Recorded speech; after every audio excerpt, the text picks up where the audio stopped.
the Skoolie Abode YouTube channel. Today we're talking about the 7 reasons why we went tiny in a Skoolie.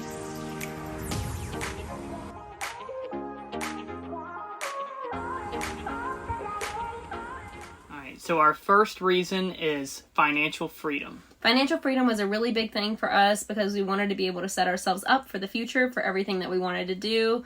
And buying an off-grid bus, I think, is the smartest way to have financial freedom because you don't have to pay to stay in a campground, which makes it a little better than maybe converting an RV. Yeah. Or, I don't want to say better, but makes it a little more... You'll probably pay more for your rig or set up front. But we feel like it'll pay off down the road. Yeah. But yeah, just for us, just being able to really be able to lower expenses and minimize everything down to where then our money can go towards what we specifically want it to be going to. We can build up a savings account. Yeah. We can spend the money on experiences. We can spend the money going to see friends and family. Whatever we want to do, we can do that because we have the flexibility to do so and the financial freedom to do so. Yeah. So it's not all tied into just our mortgage, or our rent and our utilities, power bill, that type of stuff. Yeah, and you don't have to worry about grasping mode or anything like that. Just not just financial freedom, but freedom in general that this lifestyle gives you makes it where you can make a lot of decisions that maybe in the past were not even possible in any way, shape, or form. When you're off-grid, you can also park on BLM land, and that is, free most of the time. When you're off-grid, you're not having to pay campground fees. You're not having to pay to really stay anywhere if you wanted. I mean, you could just go around to friends and family and park on BLM land, and that'd be it. And I know a lot of people who have done that. We particularly like Harvest Hosts. That's been a really good place to park, and it's very affordable. It's only like $70 or $80 a year, so very affordable lifestyle. So our second point was minimalism. So one thing that we really like about the bus is just being able to just look around, and most of everything which you have is right there in front of you, and it keeps things simple. And one thing that we found, and it's not to say that you can't do this in a house, but it was hard for us, is that it's easier to acquire things, and I feel like the bus life almost forces you into minimalism out of necessity, but then the things that you do have, you really do use. Because a lot of times we found that, and maybe it's just because sometimes we were bad at organizing or whatever, but we found that the things that we really liked would end up behind just other stuff or stowed away or whatever. And we'd find it, be like, oh man, we never used this. We never used it, but it was like a great thing. So that we would have used if we had seen it. Yeah. So it's really kind of helped us just that everything that we bring in here is got to be really important and have a purpose, and it all really does serve us.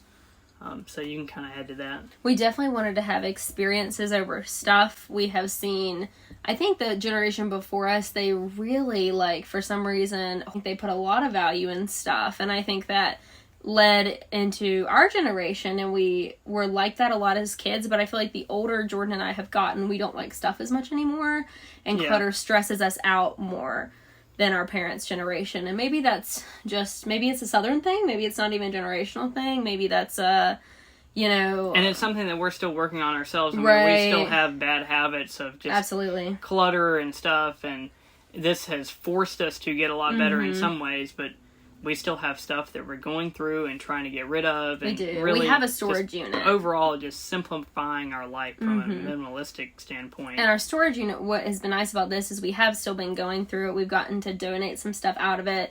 We donated a couch to a classroom. We donated some just stuff to our friends who helped us out. We let them have some of the stuff because it's we're going on the road for X amount of years, and if we don't need it and we're not going to use it, by the time we get in a house, it might not be in style anymore. We might not need it, or it's sat in storage and it hasn't had any use for all these years when it could have been helping somebody or serving someone. So it really does make you think about, why am I purchasing this item? And if it's to make you feel better or retail therapy, then it's not a good reason to purchase it. So, and I think sometimes when you're getting things, it's easy to think, oh, I'm going to use this, but it just makes you think not just once but twice when you're purchasing it. Am I really going to use this? Right, exactly. If you haven't watched the Minimalism documentary, I think it's on Netflix is where I watched it. Yeah. I highly recommend it. When we were trying to decide if we should go tiny or not, We very much wanted to kind of familiarize ourselves with the concept first and the thought process, and that documentary really helped. Yeah. So one of the another things that we really liked about just bus life, number 3, was cleaning and easy cleaning, just in the sense that there is way less to clean. Way less to clean. It was literally, when we were in a house, I think I have ADHD, yeah. But I was not a good housekeeper, and that could be why. I don't know for sure yet, but I could not keep, like, I am a germaphobe. I like to clean, but I couldn't keep things organized enough because we had so much stuff. But when you're in a small space, I mean, we could literally clean the bus, like, deep clean in 2 hours if we wanted to, maybe less if we're both doing it. Yeah. And that has been a huge blessing. I feel like we wouldn't go out and do stuff with friends, and we missed out on experiences because we were like, oh, our house needs to be cleaned, our house is dirty, like, our house needs to be organized, and we were never home long enough. Or we would go do stuff with friends, but right. Then we would still come back to a dirty house. Right. It was just this horrible cycle, and I was like, this is not serving us. We're serving our house, and our house isn't serving us at this point.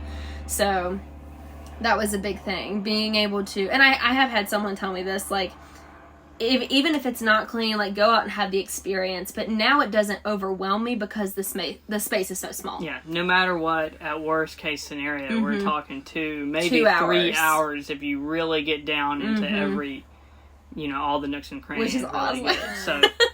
So, yeah, that's one thing that we do enjoy. I also will say, whenever we do buy a house again, even if it's a tiny house, and because we've talked about maybe putting a tiny house on a piece of land or something, like, if we ever were to do that, we would probably hire a housekeeper at that point.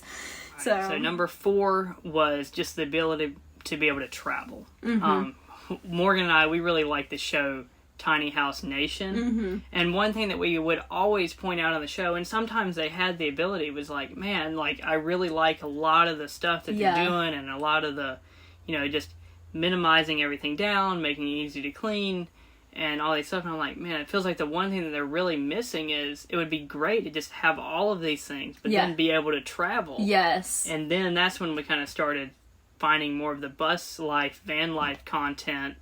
And then we're like, man, that really seems to be the way to do it. And that makes the most sense, to us. And everybody's different. If you just want to do it because maybe you just want to do it so you have less to clean, or maybe it just gives you clarity, like, by all means, go get you a tiny home is stationary, But for us, with my job, I was traveling all the time anyway, and now I can take Jordan, Sophie, and all our belongings with us. So it is a huge de-stressor being able to travel.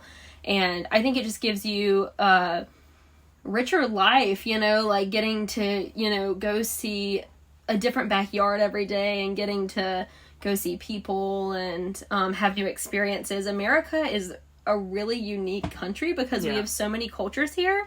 And we're ready to travel the States more, but even if it's traveling like to Canada or Mexico, or I don't know, we don't know. We just want to go everywhere.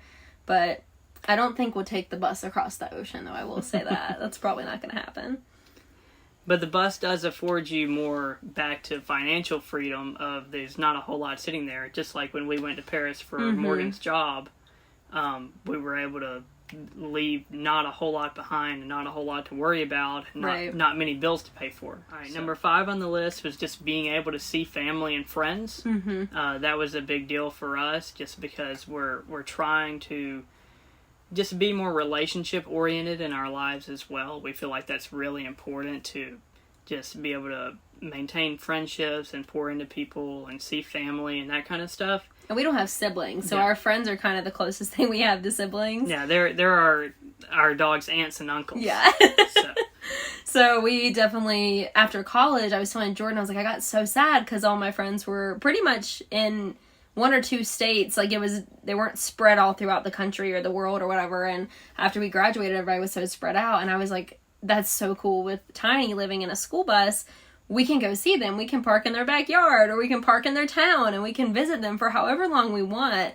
And it's super flexible, and we just love it. Yeah, we love that we get to go see them. Number 6 was our jobs, and I feel like especially Morgan's job right now, in the sense that her job will change location. So that could be hard or sometimes potentially limiting, especially in the film industry, if she finds a job in one town and then a job in another town. Sophie, did we wake you up? Yeah, we Pick her bothering up, you, bring her Sophie. over here. Come here.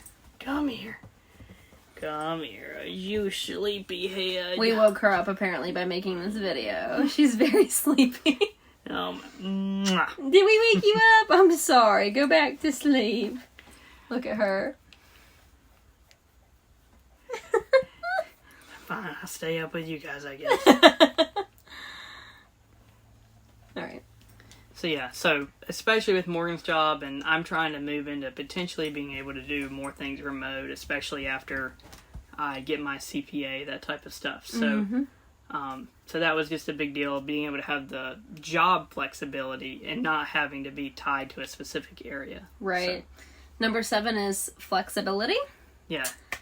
Just flexibility overall. It's kind of our number 7 point, but it's just kind of a big umbrella point as well. It's just the flexibility that this is affording us in life right now and just in the future to be able to pivot and potentially change direction and do what we want to do in the future as well. It's also super nice when you travel, the fact that if we feel unsafe or if we don't like where we are, we can literally pick up and go immediately.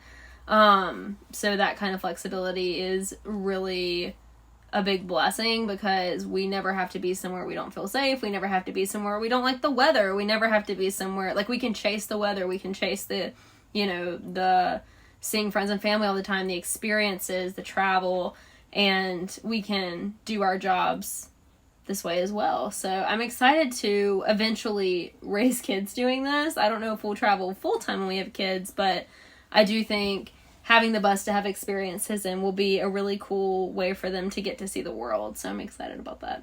So I think you have to be a flexible person to do this, though, I will say. Yeah. And if you're not, maybe challenge yourself, but I definitely don't think it's for everyone, but I do think it's one way to have a really enriching life. So if you're thinking about going tiny, maybe this is your sign, and I hope our videos have helped you in some way, and we're hoping that as we continue to post content that they really help people make the decision whether they want to go tiny, because this is the kind of stuff we watched when we were deciding, and it was a huge help. Yeah, and just thank you guys so much for your time and for watching, and it really helps when you like and subscribe, and also in the comments, and in the comments you can let us know, is there any type of content that you're looking for in the future, or anything that you want to see, or any questions that you have, or just any questions that we can answer straight in the comments. We'll probably do a video soon of just answering questions that people have asked us, and we hope this helps, and we hope you guys have a great day and a good rest of your summer. Say bye, Sophie. She's like, these people are